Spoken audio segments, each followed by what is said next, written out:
हम दोस्तों भाइयों कैसे हैं आप सारे। उम्मीद करता हूँ ठीक ठाक होंगे। जिस तरह कि आपको पता है कि कंसेप्ट इन प्रोग्रेस के नाम से हमने जो कंपनी बनाई है इस पाकिस्तान में लोगों को रोज़गार देने के लिए भी वैसे भी। तो आज मेरी जो वीडियो है उसका मकसद है कि हमारा जो फर्स्ट जो जा रहा है पार्सल वो यूके में जा रहा है। और फर्स्ट पार्सल में ये कुछ कार्ड्स हैं, तस्वीरें हैं, वो जा रही हैं यहाँ से। और ये एक हमारी प्यारी सिस्टर है, ये एक उनका ऑर्डर है। और उसके बाद जो है ये ऑर्डर जो है, ये सारे के सारे ऑर्डर जो है वो माशाल्लाह से यूके जा रहे हैं। ये जो आपको दिखा रहे हैं, देखिए साग वगैरह कपड़े वगैरह। आप भी किसी किस्म का भी अगर कोई भी बंदा ऑर्डर करना चाह रहे हैं, करना चाहता है तो नो प्रॉब्लम, आप जो है वो ऑर्डर करें, इंशाल्लाह आपका मिल जाएगा। फिलहाल जो हमारा पहला ऑर्डर है वो यूके में जा रहा है। और यूके वाला जो ऑर्डर है वो सारे के सारे हमने कंप्लीट किए हैं इंशाल्लाह।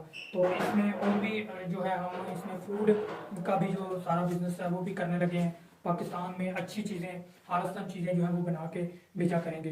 तो ये जितने भी पार्सल्स यहाँ से बाहर जाया करेंगे इंशाल्लाह उसकी गारंटी होगी, रिस्पॉन्सिबिलिटी होगी, हमारी गारंटी होगी। क्योंकि हमने ये जो कंपनी बनाई है लीगल तरीके से इस पाकिस्तान को मजबूत करने के लिए, लोगों को रोज़गार देने के लिए, इससे लोगों का रोज़गार भी बढ़ेगा और लोगों के लिए जितनी आसानियाँ हो सके इंशाल्लाह हम इस कंपनी में ज़रूर करेंगे। तो अगर आपको ये वीडियो अच्छी लगी हो तो आपने इसको शेयर लाइक सब्सक्राइब ज़रूर करना है। टिकटॉक पे हैं तो फॉलो करें, फेसबुक पे हैं तो लाइक करें पेज को, इस वर्कर टीवी को ज़्यादा से ज़्यादा प्रमोट करें। बहुत शुक्रिया, अल्लाह।